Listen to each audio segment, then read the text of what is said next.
Y ya tenemos a Almadelia Murillo, nos da mucho gusto recibirla en este espacio. Siempre, aunque venga poquito, deberías de venir más seguido. ¿Cómo estás, Almadelia?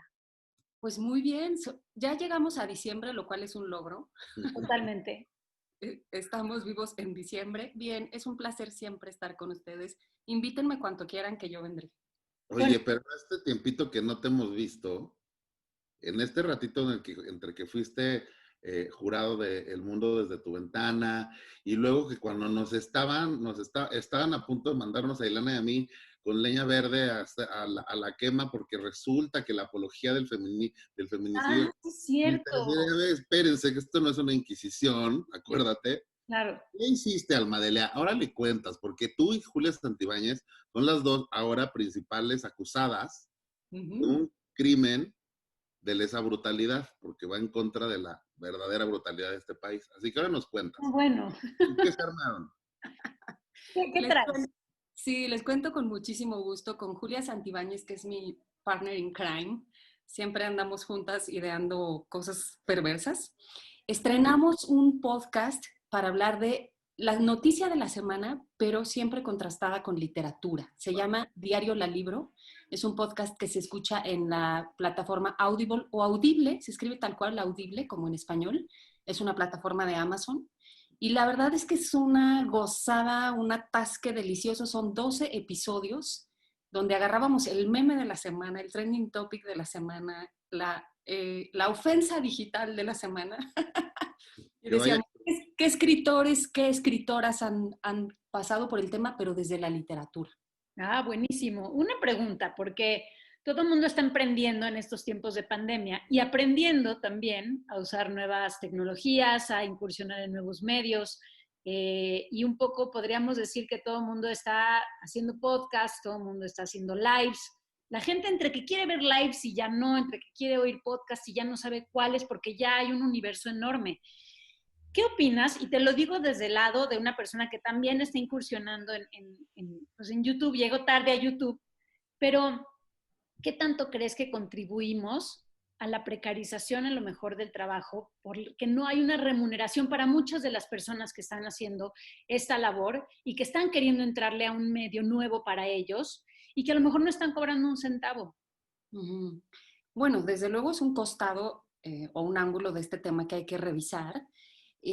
Creo que, como todo, cuando empezamos es un poco en el caos, ¿no? Las reglas no están tan claras, pero poco a poco se van delimitando. Mi experiencia en particular, que sí, me choca que me digan que soy emprendedora porque eso me hace sentir como si fuera una, no sé. Una morrita. Exacto, una morrita y pues ya soy una señorona. Pero la verdad, en todas mis experiencias colectivas, he logrado que se vaya poco a poco convirtiendo, sí, en una remuneración, porque lo que ocurre es que quitas al intermediario del camino, entonces eres tú, Ilana, o tú, Mike, o tú quien nos escuche, generando contenido directamente hacia quienes lo van a consumir, hacia su audiencia. Y ahí puedes establecer una relación que termines capitalizando tal cual en un ingreso. Ya hay muchas plataformas. Yo tengo en mi portal una que se llama Patreon y puedes hacer una aportación, pero como esa hay un montón. Entonces creo que lo que hay que hacer es encontrar la forma, porque sí hay formas. que por cierto, yo aprovecho para decirles, entrenle a almadelia.mx, así como se escucha, y le dan al clic de Patreon donde dice Almadelia, y así entonces, para que puedas seguir garantizando la existencia de estos contenidos, te quitas un café de la mano al mes. Sí, Con ese totalmente. café ya contribuiste a que haya algo. Digo, hay que recordar aquí ejemplos como el de María Popova con Brain Pickings en Estados Unidos, que tiene 10 años haciendo eso, vendiendo ilustraciones y viviendo muy bien, pero también lo dice, y ella me encanta porque en su newsletter te dice, para que tú leas ese artículo, yo me he tenido que echar muchísimos libros, muchísimos años, porque no se hace googleando este documento. Pero bueno, oye, yo también quería preguntarte otra cosa que tiene que ver con los modelos, pero en este caso, sobre esta idea que a mí me consta, tú publicas un libro, ese libro se vuelve un hit, desde Damas de Casa, Noches Habitadas, pero hasta El Niño que Fuimos y la última, y justamente Los Cuentos de Maldad y uno que otro maldito este año que fue el hit y todo el mundo estaba hablando de él. Pero al mismo tiempo te fuiste a escribir de otra forma y te fuiste a escribir en un podcast. ¿Está cambiando de verdad? ¿Crees que ya vamos a ese lugar en el que ya vamos a dejar de estar aplaudiendo a ese librero exquisito que solamente quiere... Y a ver, ojo, porque yo amo las librerías de viejo y soy un fan de tener libros y del fetiche libro. Pero ya siento que ya estábamos muy viejos en ese concepto de cómo leemos y cómo escribimos. Y que tú te estés moviendo a esos lugares no implica que se acabe el objeto libro. Pero si tú las Antibañas ya están metidotas ahí, queremos los tips. A ver, cuéntanos. Sí, sin duda. Lo que creo es que los libros no se van a morir nunca. Cambian de formato, porque al final los libros están hechos de dos cosas, de la experiencia humana y de nuestra necesidad de contar o que nos cuenten una historia. Entonces puede ser en el formato audiolibro, en el formato electrónico, en una plataforma en YouTube, donde te pones a hablar de literatura.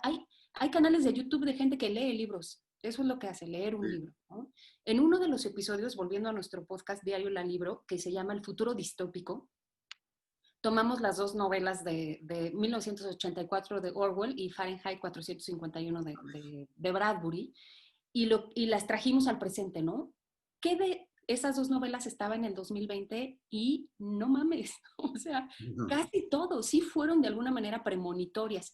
Y el gran elemento en las dos es los libros, la quema del libro, la desaparición del libro, señalar el conocimiento como algo que atenta contra un sistema, ¿no? Entonces lo que decíamos es, pero bueno, hoy, aunque existieran los montajes quemando libros, tenemos el formato electrónico, el audiolibro y tenemos nuestra memoria. Entonces, yo sí creo que hay que abrirse un poco a que hay otros formatos, porque tiene que ser así, porque además, pues hay lectores más jóvenes que necesitan que les cuenten las historias de otra manera, ¿no? Totalmente.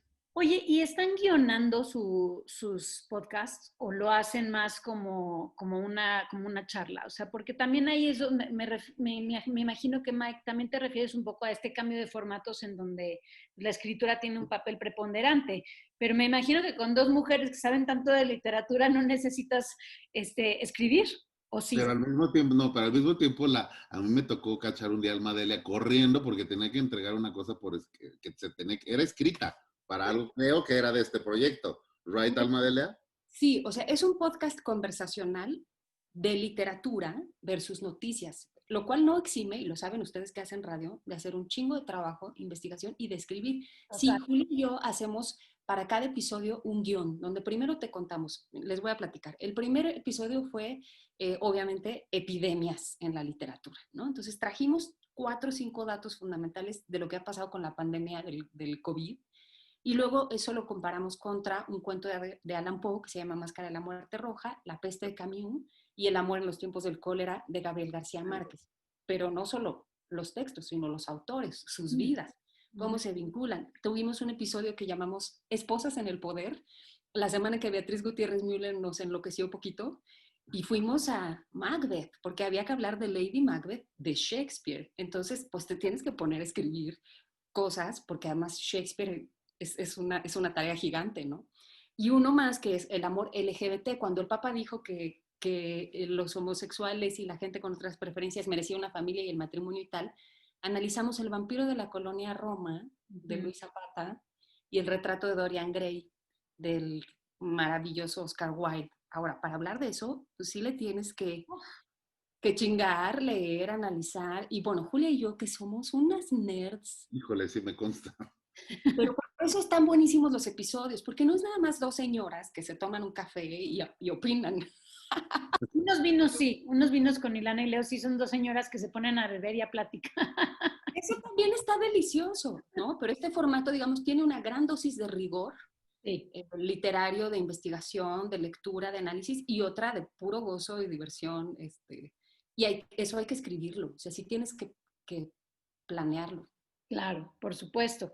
Oye, estábamos hablando de música y estamos en esta semana de conteos de qué es lo mejor de la música y tú también eres muy musical, lo he visto en tus tweets. ¿Tienes alguna canción que haya sido tu favorita este 2020?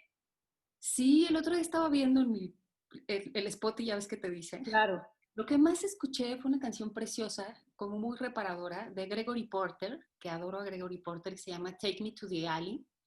Y es un poco como con esta voz que tiene, ¿no? De crooner, de cantante de jazz. Mucho jazz, sobre todo me clavé en el jazz. No, bueno, el Bueno, universo de Almadelia. ¿qué?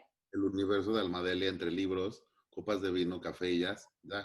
Qué hueva, soy un cliché. Señores y No, señoras, el mezcal, no se te olvide el mezcal también, ¿no?